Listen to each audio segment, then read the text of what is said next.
आप देखे होंगे एक मूवी बनी है छावा। अपनी दम पर औरंगजेब कुछ नहीं कर सकता था। अब गुरु तेग बहादुर के पास औरंगजेब का विद्रोही पुत्र खुसरो पहुंचा। टोपी बीनकर अपना भरण पोषण करते हैं और जाके संभाजी की क्या कर दी, निर्मम तरीके से हत्या किया था। जो हमारे लिए लड़ा हम उसके लिए कभी खड़े ही नहीं। जिस समय दिल्ली में गुरु तेग बहादुर जी का सर काटा जा रहा था, उस समय दिल्ली कहाँ सो रही थी।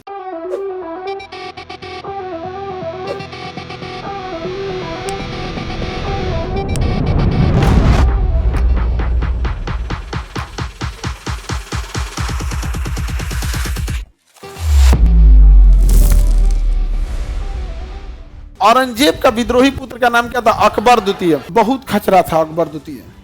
ये भाग के चल गया शरण लेने किसके पास, गुरु तेग बहादुर के पास। किसके पास, गुरु तेग बहादुर के पास। औरंगजेब की एक खराबी थी, ये मुसलमानों का मसीहा बनने के लिए जानबूझ के ऐसा काम करता था कि मुसलमानों को फंसा दे। अब गुरु तेग बहादुर के पास औरंगजेब का विद्रोही पुत्र खुसरो पहुंचा। झगड़ा औरंगजेब का विद्रोही पुत्र अकबर द्वितीय पहुंच। तो बात तो यहाँ यही थी कि आपने राजनीतिक द्वेष के तौर पे आपने शरण दिया, तो बात इस पे होना चाहिए। तो ये औरंगजेब दौड़ा दिया। जब अकबर द्वितीय को पता चला कि औरंगजेब आ रहा है, तो गुरु तेग बहादुर के पास से भाग गया और दक्षिण में चला गया मराठा साम्राज्य के पास, संभाजी के पास। कहाँ चला गया, नीचे चला गया था। वहां आप देखे होंगे एक मूवी बनी है छावा। दक्षिण भारत में चला गया, यहां से भाग के कहाँ चला गया, दक्षिण भारत। औरंगजेब आया तो पकड़ लिया किसको, गुरु तेग बहादुर। अब गुरु तेग बहादुर से पूछना चाहिए इसे कि आप हमारे विद्रोही पुत्र को शरण दिए हैं, वो साम्राज्य के लिए ठीक नहीं है। गुरु थे, रेस्पेक्ट करता क्या, और इतना ही बोल देता कि मैं बहुत कट्टर राजा हूं। यदि कोई और व्यक्ति रहता तो मैं शायद कोई और डिसीजन रहता। आप गुरु हैं, इसलिए मैं आपसे आशीर्वाद लेके चला जा रहा हूं। औरंगजेब का रेस्पेक्ट बढ़ जाता, इतिहास में लिखा जाता औरंगजेब। एक तो गलती क्या किया कि आप तुम्हारा बेटा को ना शरण दिए थे, वो तो गुरु थे। कह रहा है कि इस्लाम कबूल कीजिए। समझो, वो अपनी लड़ाई इस्लाम की लड़ाई बनाना चाहता था, अपनी लड़ाई इस्लाम की लड़ाई। कह रहा है इस्लाम कबूल करिए। तो गुरु तेग बहादुर जी ने कहा कि हम सिख धर्म के गुरु हैं, आपका धर्म अच्छा है, आप अपने धर्म को मानिए, मैं इंसानियत का धर्म लेके चल रहा हूँ, मैं क्यों कबूल करूँगा। तो कह रहा है कि आप नहीं मानेंगे तो हम आपका सर कलम कर देंगे। तो गुरु तेग बहादुर ने कहा कि जैसा चाहिए, सर कलम करा दिया गुरु तेग बहादुर का, केवल इसलिए कि वो अपने आप को यह दिखा सके कि मैं मुसलमानों का क्या हूँ, राजा हूँ। अपनी दम पर औरंगजेब कुछ नहीं कर सकता था। अगर अपने दम पर, अगर वो शाहजहां का बेटा नहीं होता, औरंगजेब तो कुछ नहीं कर सकता था। अपने दम पर कुछ नहीं कर सकता, नहीं समझ आ गया। और कह रहे कि हम टोपी बीन कर अपना भरण पोषण करते हैं। ये भैया, राजा के हाथ का बिनल टोपी 20 रुपया में बिकेगा। कल को कोई टोपी बीने नरेंद्र मोदी और कहें कि खरीद लो, एगो रोटी बेल दे नरेंद्र मोदी, कहें कि रोटी कौन खरीदेगा, तो रोटी 5 रुपया का बिकेगा। हाँ, उसका नीलामी होगा, नहीं समझ आ गया, बोली लगेगा, फिर वो रोटी खाइए। फिर मान के चलिए कोई मुख्यमंत्री खा लिया रोटी, अब वो बोलेगा हम अपने यहाँ 200 स्मार्ट सिटी बनाएंगे अपना। तो औरंगजेब ने क्या कर दिया, हत्या कर दिया। क्या ये हत्या करनी चाहिए?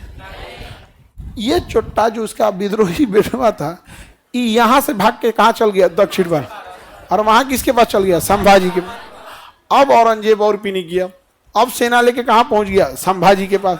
कहा कि आप काहे शरण दिए हैं, आप काहे शरण दिए हैं, समझ में आ गया कि नहीं आ गया। और जाके संभाजी की क्या कर दी, निर्मम तरीके से हत्या किया था। दुर्भाग्य इस बात का है कि हम लोग अपने वजूद के लिए नहीं लड़े हैं। दिल्ली से महाराष्ट्र गया और महाराष्ट्र में कैद करके और लगभग 1 महीने तक यहीं पर यातना देकर यहीं पर उनकी निर्मम तरीके से हत्या किया था। छावा मूवी में देखिएगा। भाई, आपका क्षेत्र में आ गया, आपके लोग कहाँ थे, ये बहुत।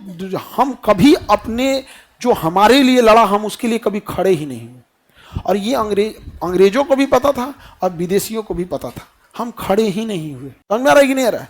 यही वजह है कि अंग्रेज और मुगल जो भी उनके खिलाफ जाता था उनको बड़ी हत्या करते थे। जैसे गुरु तेग बहादुर जी थे, विद्रोही पुत्र गया, हत्या किया ताकि लोग आवाज न उठा सके। संभाजी के पास गया, आया, छावनी बनाया, सेना गया, गिरफ्तार किया और निर्मम तरीके से हत्या किया ताकि लोगों का क्या तोड़ सके, मनोबल तोड़ सके।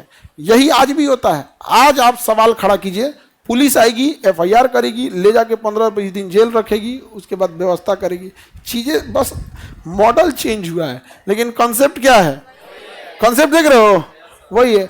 आप सवाल कीजिएगा बीपीएससी से, पुलिस आके आपको थूर देगी, तोरा से कौन सी पूछ रहे थे हम, नहीं समझे? होता ही ये सब चीजें।